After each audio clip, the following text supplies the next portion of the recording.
今回の動画ではもにゃもにゃさんとかもにゃもにゃくんといった名前の下につける敬称について簡単にお話ししたいと思います。まず人間が生まれた時、その赤ちゃんの時からだいたい5歳児ぐらいまでですね、この頃の呼び方は下の名前にちゃんをつけて呼んだりするんですね。例えば私の名前は須藤徹と言いますので、私は徹ちゃんと呼ばれることになります。しかし幼稚園に入ると、その幼稚園の先生からですね、男の子はちゃんではなくてくんと呼びましょう、女の子はちゃんと呼びましょう。ですので私は徹ちゃんから徹くんに変わります。そして次の段階、小学校に入ると、そこの先生から下の名前で呼ぶのではなくて家族の名前で呼びましょう。そして男の子はくんとつけて、女の子はちゃんではなくさんと呼びましょう。そして次の段階ですね、中学生高校生に入ると学校の方で新しい呼び方が加わるんですね。先輩という言葉です。年下の人たちのことを後輩というんですが、先輩に対してはもにゃもにゃ先輩と呼びますが、年下の人に対してはもにゃもにゃ後輩なんて呼ばないんですね。基本的に年上の人は年下の人のことを敬称をつけずに呼び捨てで呼んだりもする。こういう例もあるんですが、ここでね、敬称をつけてね、上の人が下の人に須藤くんなんて言ったりすると、丁寧な表現になるんですけれども、私の先輩はね、みんな呼び捨てで須藤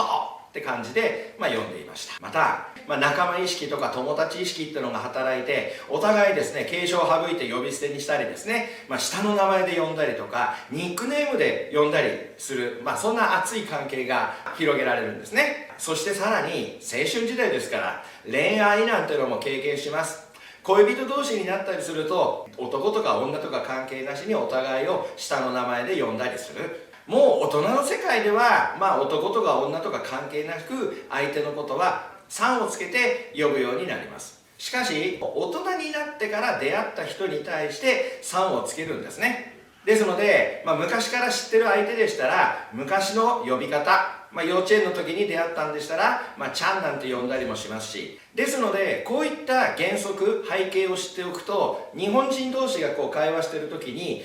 さんをつけずに呼んだりしている場合があって、それを見た時にこの人はいつ頃から付き合いのある関係なんだななんていうのが分かったりとか、またですね、大人でもちゃんなんてねつけたりする。ちゃんは幼児期の呼び方でしたね。ですので赤ちゃん可愛いですから、キュートな可愛らしいとかですね、そういったイメージでちゃんをつけて呼んだりもするんですけれども、ここもやはり人間関係の関係性によって呼び方は変わってきます。例えば私と奥さんと子供3人で歩いています。前から女性が歩いてきました。その女性が私を見て、あら、徹ちゃん結婚したのね、おめでとう、こんな風に言ったら奥さんは相手のことをどう見ますか？もちろんですね、私も言いますね。この女性は幼稚園の頃から知っている人です。こんな風に説明すると相手も納得するでしょ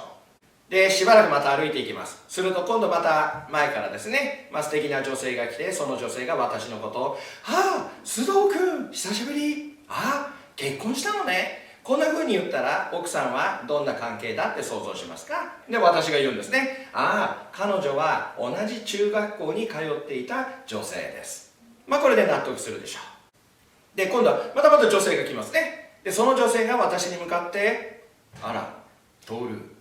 結婚したのね。またね。こんな風に言ってきたら奥さんはどんな関係だと想像しますか？